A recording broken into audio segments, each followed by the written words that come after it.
Hello Witchy ones, welcome back to my channel. My name is Inky Rose and on today's episode we're going to be talking about all the magical things that involve candle magic. Stay tuned.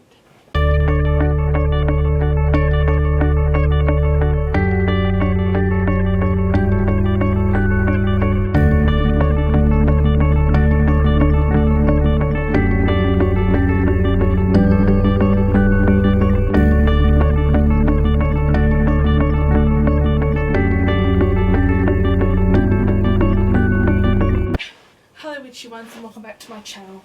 As I said in the start, today we're going to be doing a video on candle magic. Now, candle magic is relatively new in my life, surprisingly, that because I've just had so many candles and I never thought they actually had magical properties associated with them. So I was collecting candles over the years thinking, oh, this looks pretty, but it was only about 2 months ago that I discovered, oh, candles can actually be used in, well, I knew that they would be used in witchcraft. I didn't know they actually had associations to them. Yeah, so I've got a few notes to get started with. First is the definition of candle magic. It took me a while to find a definition actually, to be honest. Just because there's more books than actual websites on candle magic. But the definition I found, which was a really good definition. Candle magic is a kind of alchemy where all elements are represented. Fire of the flame, air to feed it, melted wax for water, and solid wax for earth. All you need is a candle, something to light it with, and an intention. So yeah, as I said before, when it comes to witchcraft, it's one of the easiest things to do when it comes to magic, because it's just so simple and it's so easy to do, as I said before. So as you guys know, there are lots of different candles. I have all these candles here to show you that will help you if you're trying to do a specific type of spell or ritual, what you should use, what you shouldn't use. Yeah, okay, so the first one is the pillar candle. Now, most of you guys have seen this kind of candle before. It's a simple one. I got this from Dusk for as you guys know, I'll put Dusk in the description again if you're new to this channel. I usually talk about Dusk nearly in every single video simply because I just like it so much. But yeah, this is the one from Dusk. This cost, because I'm a member there because I shop there so much, it cost me about $10 per candle. No, maybe even a bit cheaper than that, maybe even $5, I can't even remember. But if you're a member there, you get to get discounts. I'm not promoting Dusk in any way, by the way. Yeah, so pillar candles, as I was saying before I got sidetracked with the whole Dusk thing. Pillar. So it's a larger candle, usually with no scent, and burns up to 100 hours. Now this one burns up, does it say 100 hours? Yes. So I'm just looking at my notes. They take a long burn, but it's usually the most successful when it comes to casting complex spells. So if you're trying to work a complex spell or working, make sure what you do is you carve into the candle your intention. Now you have to be very specific. So for example, if I was trying to get a job, or if I'm trying to have success and make more money, I'd write down money, success, job, successful, stuff like that. Just easy stuff so the universe can go like, yep, okay, this is what you're trying to manifest. So yeah, pillar candles. Pillars are really good. You can also get them with Dusk in different colours, different scents, but the majority of the time I just stick to the non-scented just because they're just easier to use compared to the scented ones that Dusk sell. Okay, so the next type of candle we have, so get to it, are called Tealight Candles. Now, as you guys probably know, Tealight Candles are probably the easiest ones to, here we are, I'll show you guys, if you haven't seen a Tealight candle before. Tealight candles are perfect for quick spells. They usually burn up to 4 hours at a time. These are good because if you want to do something quick and simple, you can. And you can even write on the candle or even on the outside of the candle. Yeah, so let me try and get it open. Yeah, I can't on this one. These ones, I got these ones from Spotlight, which is like a fabrics, crochet, wool, that sort of a crafty shop really, and they were selling all these candles. I thought, you know what, I use these Tealight candles all the time in my practice, simply because they're just, as I said before, they're easy to use. And they had the whole, I'll just show you, they had like a whole packet full of 100 for just like $5. So I thought, yes, I'm doing that. So yeah, that's the Tealight candle, and it's just so easy to use, and you can even write on the outside with the, as I said before, you can write on the outside your intention as well if you don't want to carve on the candle. The next type of candles, this is the last type of candle that I know about. They're called 7-day candles. Now I got these online. I used these in my last video actually. Yeah, so I used these in the last video, the Witchy haul. I'll put that down below in the description if you're new. Welcome. Yeah, but I got these. These are 7-day candles. They're the most popular kind of candle used in spell work. And you can write your intention on the glass, as I've done here, or with a Sharpie, and you can also add herbs and oils to dress the candle to amplify your intention. So, for example, these ones aren't pull-out ones. These ones are just normal, straight, you know, burn them. Some of them you can actually pull out as you go. And I've actually noticed on several videos, I've been watching a few witchy candle videos. There's lots of them on YouTube, which is great.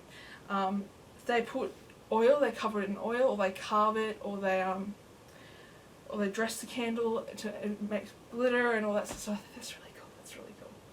Yeah. Okay. So now we're up to colours of candles. Now, as you guys know, there are lots and lots of different coloured candles. The only one I haven't really seen is a brown candle, to be honest. I mean, I've seen all the colours of the spectrum except for brown, which is really weird, I know. So black, banishing, protection, communication with spirits. I used to, when I moved here where I am right now, I'm very scared of the dark, I must admit. So I thought, okay, I need to get rid of this fear that's inside me of being as afraid of the dark. So I thought I'll light a black candle that will help me come over that fear. Blue, communication, healing, emotions, calming down. I haven't really used many blue candles in my practice actually. I've never really used them. I usually just stick to white, because with white you can use white in anything, which is good, because if you can't find that particular colour you can use white. Red, love, passion, as I said before, with love spells, use red, obvious. Purple, psychic abilities, foretelling the future, and deity work. I don't really use purple that much, to be honest. I've seen purple candles before, they were kind of pretty, but I don't really, if I light a candle for my deity, for my patron deity, Mother Mary, I don't really think about the colour. I just think about, you know, because this is white, it covers everything. Green, money, finances, that's obvious because money's green. Or most money's green anyway. You have coins, you have cash, it's pretty obvious. Brown, stability and nature. So if you're trying to do some sort of nature spell, I'm not exactly sure if that actually exists. Stability. We all need stability in our life. We need to have a pattern. We need to have like some sort of, what's the word I'm looking for? Routine, that's the word I'm looking for. Some sort of routine to help us get us working in our everyday life. So I think brown's perfect for that.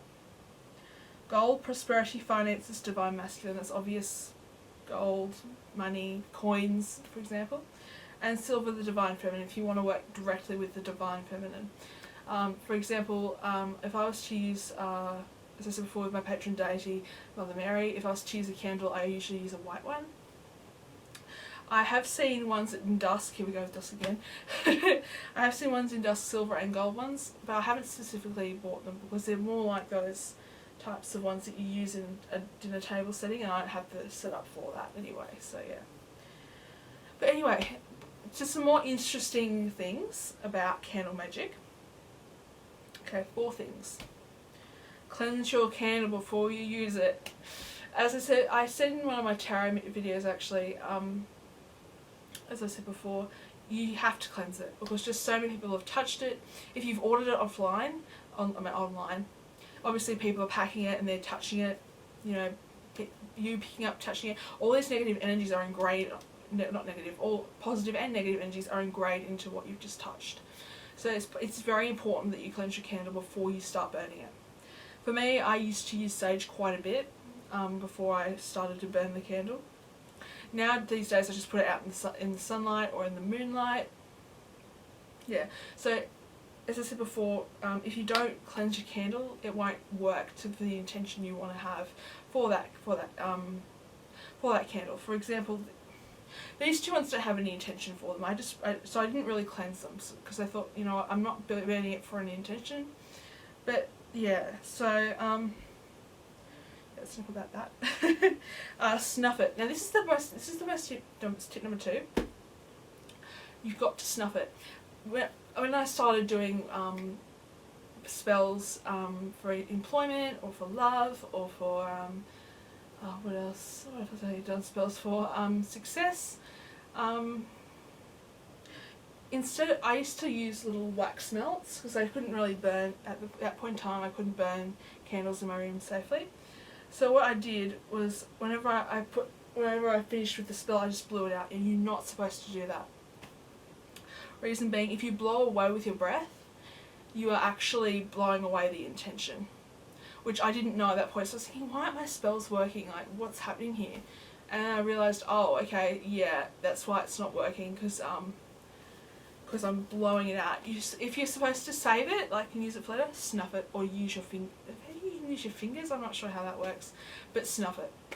Okay, that's so important, guys. If you to get a takeaway message from here, snuff it. Don't blow it unless you want to blow away your intention.